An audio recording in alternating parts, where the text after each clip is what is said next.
everybody. My name is Cheryl Turnquist. I'm here at the Providence Pilates Center, and today I want to talk a little bit about the shoulder bridge.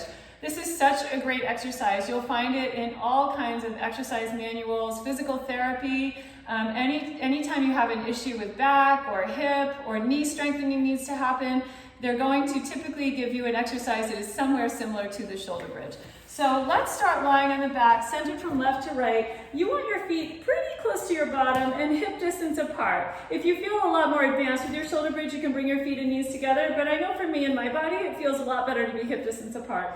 Arms are long by your side, neck is long, head is placed onto the mat, and right now you're just from your tail to your head, nice and long on the mat with your spine. When you go to do a shoulder bridge the Pilates way, we want to articulate our vertebra bone by bone by bone, up off the mat, and bone by bone down from the mat. And there's a total body exercise doing the shoulder bridge, so I don't want you to just think about my spine doing the work. Everything has to be working. So to start, press those arms firmly into the mat, including the top of the arm so you're opening your chest.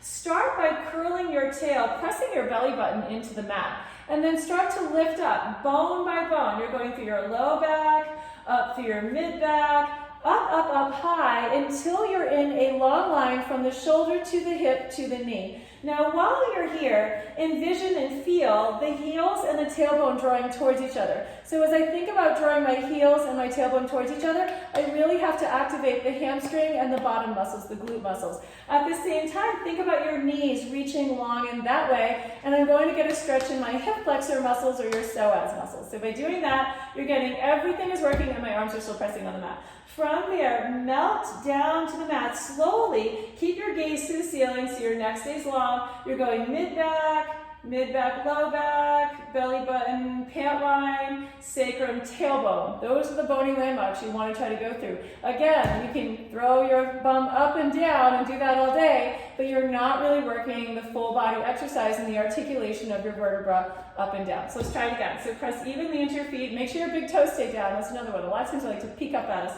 So keep those big toes down, curl the tail, belly button to the mat, then through your low back, your mid back, and come up high. And think of all of those things happening. My fingers are reaching, my arms are pressing, my heels and my tailbone are thinking about coming towards each other, my knees are reaching long away, my thighs are hugging towards the midline. They're not touching, but they're hugging towards the center so my knees aren't flopped out to the side or bowing in or out. Okay, they're staying parallel to each other.